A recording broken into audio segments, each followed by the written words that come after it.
Mark Ogden, one of our top dogs here at ESPN, has been writing about Paul Pogba. Because, Augie, when does Pogba not give us something to talk about, right? Even when he's not doing anything like now, we're still talking about him. And the number one question you're trying to tackle is what's next for the Frenchman? And that is probably the question of the century. Before we try to map out certain routes that are likely whenever we do have a transfer window, just touch on his situation now at Manchester United. Because, again, I mean, I spoke to Andre Herrera the other day, and he said Pogba has all the qualities to be the best in the world in his position. So why wouldn't United want to hang on to someone like this? So is it really past and completely irreparable now?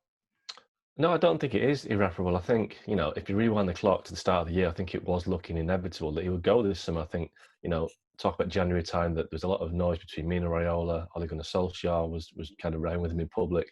Pogba's injury was never going away. And it looked as though you were going to get to the summer and Juventus and Real Madrid would slug it out for, probably the transfer saga of the summer. But clearly what's happened in the last 2 or 3 months of coronavirus has just decimated the transfer market. There's no money in the market anymore to actually make a massive signing. And also, clubs aren't able to pay the wages. So, the situation now is that Man United can't find a club, or if they wanted to, that could pay what they believe Pogba's worth, which is around £120 million. And equally, Pogba wouldn't be able to find the wages that he's on at United. So for me, it looks like he may end up having to sign a new contract because it could be the least worst option for both parties. New contract, I'm sure that's going to divide opinion there, Augie. But anyways, now Pogba, of course, has been linked with a number of different top clubs, ones that on paper, like when it's going back to Juventus or Real Madrid, in La Liga, that seemingly can afford his wages and whatnot. But it's clearly not as easy as it sounds, is it? No, not now, not with the coronavirus situation. The reports in Italy that Juventus have set a ceiling of €9 million a year on new signings and new wages, which is half what Pogba earns at United. So that's not going to happen. Real Madrid, their players have taken a 10 to 20% pay cut for the duration, so their finances have been hit as well. So, when I talk about a new contract, I think it's a business thing, isn't it? From United's perspective, a new contract will protect their asset because he's got 2 years left in his current deal. And if you leave it till next summer, then he could basically hold it and run it down for another year, and go for nothing.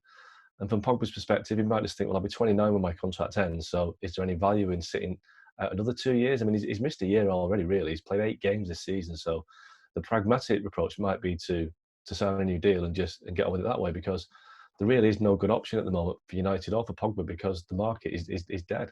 What would you eventually see happening? What do you think would be the best thing if you were advising Paul Pogba at this moment? If I was advising Pogba, I would say, let's get back into action. Let's try and get this season finished. And if United get in the Champions League, then maybe staying at United isn't a bad option after all. I think, there's been a lot of ups and downs, and, the situation with Solskjaer and Mourinho doesn't suggest that he's got a great rapport with his managers who maybe don't trust him very much. But, look at Bruno Fernandes. He's come in and made a big difference. Maybe Pogba and Bruno Fernandes could be, the United kind of dream midfield going forward. I think, 6 months ago, I'd said there's no way that he'll sign a new contract. I think it was impossible. But I think now there's a chance. Thanks so much for watching ESPN on YouTube. And for more sports highlights and analysis, be sure to download the ESPN app. And for premium content and live streaming, subscribe to ESPN Plus.